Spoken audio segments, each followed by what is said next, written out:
Untuk mengantisipasi serangan selama Perang Dingin, Cina membangun serangkaian terowongan hari kiamat bawah tanah di dekat Wuhan. Terowongan itu dimaksudkan sebagai markas besar militer jika terjadi perang nuklir.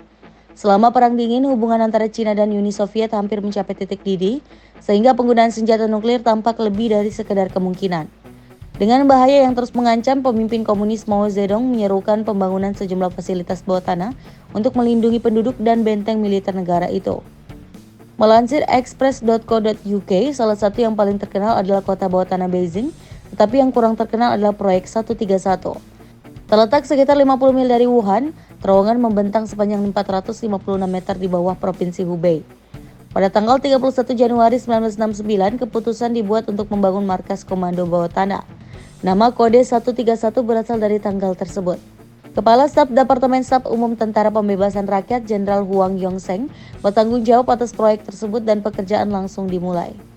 Sistem terowongan dilengkapi dengan ruang pertemuan, kantor untuk komandan tertinggi, dan pusat komunikasi dibangun di bawah salah satu bukit di daerah tersebut. Sedangkan villa untuk Mao Zedong dan wakilnya Lin Biao didirikan di atas permukaan. Tapi 2 tahun kemudian semuanya berantakan. Tuduhan dibuat atas dugaan komplotan yang dipimpin oleh Lin Biao untuk menggulingkan pemimpin Cina, dan Jenderal Yongzheng yang dianggap sebagai bagian dari itu ditangkap. Biao kemudian tewas dalam kecelakaan pesawat dan Jenderal Yongzheng dipenjara, kemudian proyek itu dihentikan. Fasilitas bawah tanah tidak pernah sepenuhnya selesai dan untungnya tidak harus demikian. Terowongan itu tetap kosong dan tidak digunakan selama 1 dekade.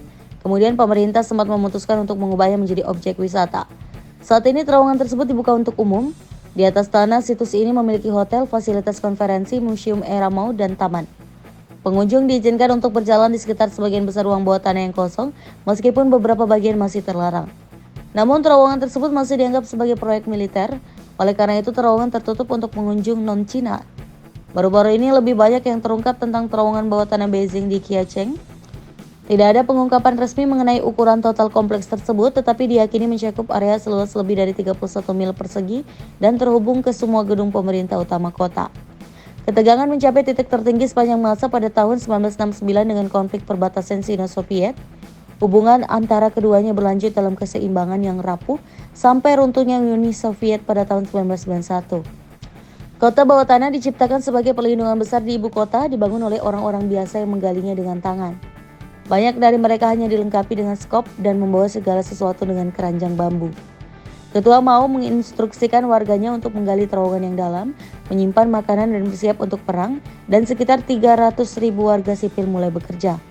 Orang-orang Beijing di bawah bimbingan insinyur angkatan darat menciptakan jaringan terowongan yang luas dengan sekitar 10.000 bunker atom, ditambah restoran, teater, gudang, pabrik pertanian, fasilitas olahraga, dan segala sesuatu yang mungkin dibutuhkan komunitas untuk bertahan hidup dari perang nuklir. Bahkan ventilasi udara dapat terputus dari dunia luar dan menurut beberapa laporan, pemerintah sesumbar dapat menampung seluruh populasi pusat kota Beijing sekitar 6 juta orang pada tahun 1969. Di Qiacheng tidak pernah digunakan untuk tujuan yang dimaksudkan dan karenanya pada tahun 80-an beberapa bagian diserahkan kepada otoritas tetangga yang mengubahnya menjadi kantor dan toko. Untuk silo ICBM, Cina memiliki DF-5 dengan 3 variannya. Semua rudal berbasis darat Tiongkok diberi nama Dongfeng, artinya angin timur. Dongfeng disingkat menjadi DF. DF-5A membawa 1 hulu ledak nuklir. Sekitar 6 hulu ledak dikerahkan pada DF-5A. Rudal ini memiliki jangkauan sekitar 12.000 km. Kekurangan dari rudal ini, berbahan bakar cair yang membutuhkan waktu pengisian sebelum peluncuran, membuatnya kurang cepat untuk peluncuran dibandingkan rudal berbahan bakar padat. Berbeda dengan DF-5A, DF-5B mampu membawa beberapa hulu ledak independen yang dapat diarahkan ke target berbeda. Ini membuatnya lebih mematikan, karena satu rudal dapat menyerang beberapa target. Sekitar 60 hulu ledak nuklir dikerahkan pada DF-5B. Rudal ini memiliki jangkauan sekitar 13.000 km. Shen H-20 pesawat pembom nuklir Cina mimpi buruk militer Amerika. Meski H-20 masih dikembangkan namun ia digadang-gadang akan menjadi ancaman nyata bagi militer Amerika Serikat. Xi'an H-20 merupakan pesawat pembom buatan dalam negeri Cina yang dikabarkan berkemampuan stealth atau siluman, artinya ia sulit terdeteksi oleh radar lawan. Ini menjadi salah satu proyek ambisius militer China untuk menjadi kekuatan yang ditakuti di kawasan Indo-Pasifik. Xian H-20 dianggap dapat menandingi pesawat pembom siluman milik Amerika Serikat, seperti B-2 dan B-21 Raider yang sudah dulu ada. Kemampuannya yang paling ditakuti adalah dapat membawa bom berkekuatan nuklir. Hal ini memperluas jangkauan serangan nuklir Cina.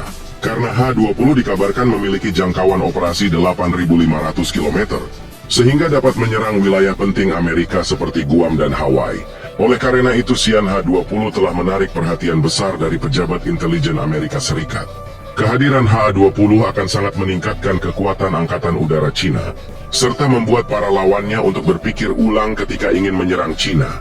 Xian H-20 juga menjadikan Cina negara kedua yang dapat mengembangkan pesawat pengebom berkemampuan siluman.